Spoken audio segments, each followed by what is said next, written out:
मनुष्य हा एक सामाजिक प्राणी आहे. मनुष्य जमात एक सुधारित प्रजाती आहे आणि मानसशास्त्रीय प्रयोगानुसार जर एखाद्या प्राण्याला त्याच्या वागणुकीमध्ये काही बदल करायचा असेल, घडवायचा असेल, तर चांगले काम केल्यास त्याचे बक्षीस द्यावे लागेल आणि काही चुकीचे काम केले असेल तर त्याची शिक्षा द्यावी लागेल. मग मनुष्य देखील जर एक प्राणी असेल तर त्याला देखील हे नियम लागू होत असणार यात वाद नाही. लहान असेपर्यंत आपण आईवडिलांचा चुकीच्या गोष्टी केल्याबद्दल काही वेळेला ओरडा आणि बऱ्याच वेळेला मार देखील खाल्लेला आहे. आणि विचार करून पाहिले तर त्यानंतर आपल्या वागणुकीत, बोलण्यामध्ये सकारात्मक बदल पाहायला मिळतात. अगदी प्रत्येक वेळेस हा नियम लागू होतो असे नाही, पण साधारणपणे पौगंडावस्थेमध्ये मूल प्रवेश करेपर्यंत शारीरिक शिक्षा, मला हिंसा इथे म्हणायचे नाही, त्या मुलाच्या वागणुकीमध्ये बदल घडवून आणू शकते. नंतर मात्र मूल वयात आल्यानंतर त्याला किंवा तिला विश्वासात घेऊन सामोपचाराने काही गोष्टी समजावून सांगितल्या तरच ते मूल ऐकते आणि त्यांच्या वागणुकीमध्ये बदल होऊ शकतो, फरक पडू शकतो.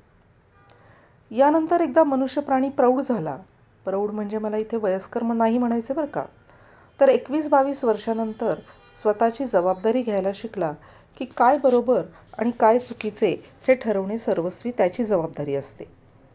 त्यामुळे तो किंवा ती स्वतः जरी चुकले तरी त्यांची ती जबाबदारी राहते आणि जरी ते अपयशाचे खापर दुसऱ्यांवर फोडत असले तरी ते त्यांच्या निर्णयास आणि वागणुकीस आणि पुढील परिणामासाठी स्वतः जबाबदार असतात.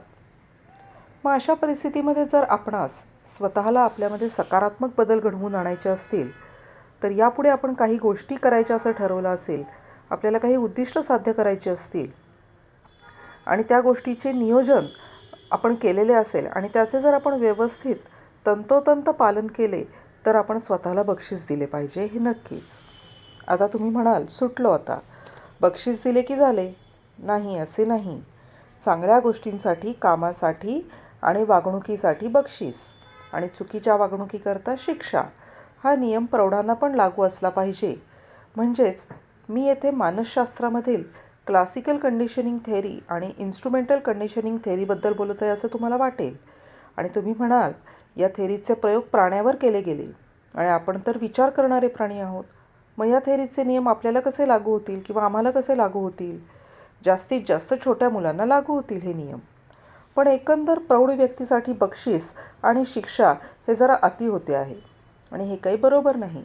दुसरा काहीतरी उपाय असेल ना? आहे की हो, दृढ मनोनिग्रह. आपण जे काही ठरवले आहे ते आपल्या मनोनिग्रहाने करायचे. मग काहीही झाले तरी हरकत नाही. कालच्या व्हिडिओमध्ये आपण याचबद्दल तर बोलत होतो की सर्वसामान्य व्यक्तिमत्व आणि यशाच्या शिखरावर पोचलेल्या व्यक्ती यांच्यामध्ये हाच तर मूलभूत फरक असतो. सामान्य व्यक्तींचा मनोनिग्रह, शिस्त, सातत्य, समर्पण आणि निष्ठा थोडे कमी पडते. आपण सुरुवात तर चांगली करतो, पण नंतर आपण स्वतः डळमळीत होतो. याकरता आणि स्वयंशिस्तीकरता मला वाटत नाही दुसरा कोणता उपाय चांगला असेल. मग आता तुम्ही म्हणाल, बक्षीस काय घ्यायचे? ते सर्वस्वी तुमच्यावर अवलंबून आहे. तुम्ही जर का वजन कमी करण्यासाठी डाएट आणि व्यायाम करत असाल तर तुम्ही ठरवून आठवड्याने किंवा 15 दिवसांनी तुमच्या आवडीचा पदार्थ खाऊ शकता की जो की तुमच्या डाएटमध्ये बसत नाही पण तुम्हाला तो खूप आवडतो.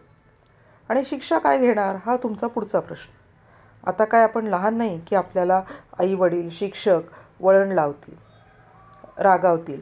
त्यामुळे आपणच शिक्षा अशी ठरवायची की त्याचा आपल्याला थोडा तरी त्रास झाला पाहिजे आणि आपण शिक्षा घेतो की नाही, ती पूर्ण करतो की नाही, यावर मात्र लक्ष ठेवण्याकरता आपल्या पार्टनरला किंवा मित्रांना सांगून ठेवलं पाहिजे. नाहीतर शिक्षा घेतली नाही म्हणून अजून एक शिक्षा, असा हास्यास्पद प्रकार व्हायचा. किंवा सरळ डायरीमध्ये त्याचे रेकॉर्ड ठेवायचे दररोज. आज मी माझे ठराविक काम पूर्ण केले किंवा केले नाही आणि त्यामुळे बक्षिसास किंवा शिक्षेस मी पात्र आहे किंवा नाही, याचे पण रेकॉर्ड ठेवायचे आहे. आणि घेतलेली शिक्षा आणि बक्षीस याचे पण रेकॉर्ड ठेवणे गरजेचे आहे, जेणेकरून आपण ठरवलेली उद्दिष्टे साध्य करू शकू.